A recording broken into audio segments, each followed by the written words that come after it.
मान्छेको बस्तीभित्र तुवालोले ढाकेको छ, हटाइदिने कोही हुन्न, छेकिदिने मात्र हुन्छ। मान्छेको बस्तीभित्र। धन्यवाद कार्यक्रम सञ्चालक सर। राजतन्त्रको पुनरागमन वास्तवमा यथार्थ कि भ्रम? नमस्कार, म राजु श्रेष्ठ, पेसाले एक शिक्षक। यो भिडियो हेर्दै गर्नुहुने सम्पूर्ण महानुभावहरूमा हार्दिक आभार तथा स्वागत गर्दछु।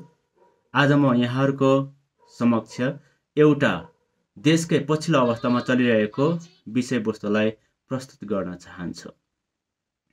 राजतन्त्र ठिक कि गणतन्त्र? यो विषय पछिल्लो अवस्थामा एकदमै चर्चामा आइरहेको छ। आज म यसैको माझमा हजुरको माझमा यो छोटो केही भनाइहरू प्रस्तुत गर्न चाहन्छु। राजतन्त्र ठिक कि गणतन्त्र ठिक? के एकपटक अन्त्य गरिसकेको शासन प्रणालीलाई पुनःस्थापना गर्नु उचित छ? बन्दुकको नालबाट निस्किएको गोली फर्काउँछ भनेर के सम्भव छ? जन्मिएर 40औं वसन्त पार गरिसकेपछि म अलि चाँडो जन्मिएछु, अलि छिटो जन्मेछु, म 16 वर्ष हुन चाहन्छु भनेर के यो फर्काउन सकिन्छ? यो कदापि हुन सक्दैन। यो विषय केवल बहसको लागि मात्र होइन, हाम्रो राष्ट्रिय भविष्यको लागि पनि महत्त्वपूर्ण रहेको छ। आज मैले, तपाईले, हामीले अब भावनात्मक भन्दा पनि तर्कसङ्गत र तथ्यपरक ढङ्गबाट उत्तर खोज्नुपर्ने समय आइपुगिसकेको छ। तपाईँ र मलाई इतिहासले सिकाएको पाठ समयसँगै र सधैँभरि निरन्तर रूपमा अगाडि बढिरहन्छ, कहिल्यै पछाडि हट्दैन। शासन व्यवस्था पनि वास्तवमा समय जस्तै हो, परिवर्तनशील छ। यसलाई कसैले रोकेर अनि कसैले छेकिन सकिँदैन र रोक्न पनि सकिँदैन। कुनै समय राजतन्त्रले शासन गरेको थियो, तर जनताले आफ्नो अधिकार पाएनन्। जनताले स्वतन्त्र खोजे, समानता खोजे, आत्मसम्मान खोजे, तर राजतन्त्रले यी आवश्यकताहरू पूरा गर्न सकेन।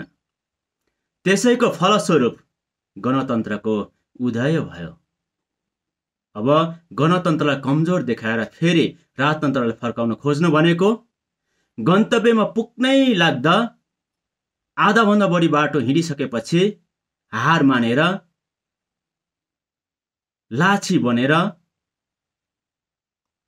फेरि म योभन्दा अगाडि बढ्न सक्दिनँ भनेर कायर भएर फर्कनु जस्तै हो। भोक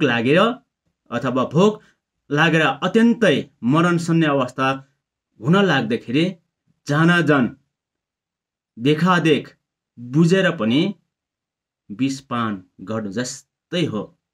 मृत्यु भएर अन्त्येष्टि गरिसकेको मानिसलाई फर्काउँछु भनेर सपना देख्नु जस्तै हो। वर्षौं लगाएर बनाएको आरसीसी भवन बलियो भएन भनेर फेरि पुरानो झुप्रोमा फर्कनु जस्तै हो। त्यसैले गणतन्त्रमा समस्या छ भने सुधार गर्न सकिन्छ, सुधार गर्नुपर्छ। तपाईँ र हामी सबै मिलेर सुधार गर्नुपर्छ। तर राजतन्त्र फर्काएपछि कुनै अधिकार तपाईँ र मेरो सामु आइपुग्न सक्दैन। तपाईँ र ममा त्यो अधिकार हुँदैन। अब तपाईँ र हामीले समस्या के हो समाधान खोज्ने बेला आइपुगेको छ।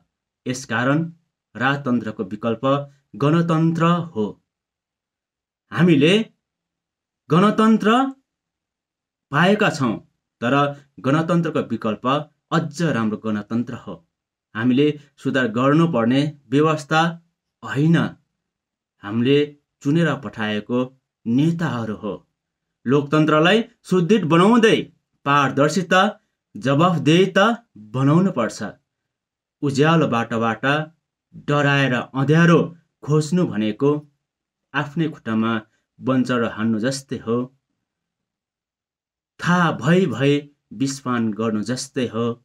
सबैजना सचेत हुनुपर्ने बेला आइपुगेको छ, आवश्यक छ। तपाईं र मैले अरूलाई पनि सचेत बनाउनु छ। गणतन्त्रलाई सुदृढ बनाउँदै अझ राम्रो असल गणतन्त्रको रूपमा विकास गर्नु छ, मलदल गर्नु छ। त्यसैले राजतन्त्र पुनरागमन वास्तवमा यथार्थ नभएर भ्रम हो भन्दै मेरो यो छोटो भनाइ यहीँ अन्त्य गर्न चाहन्छु। धन्यवाद, नमस्कार।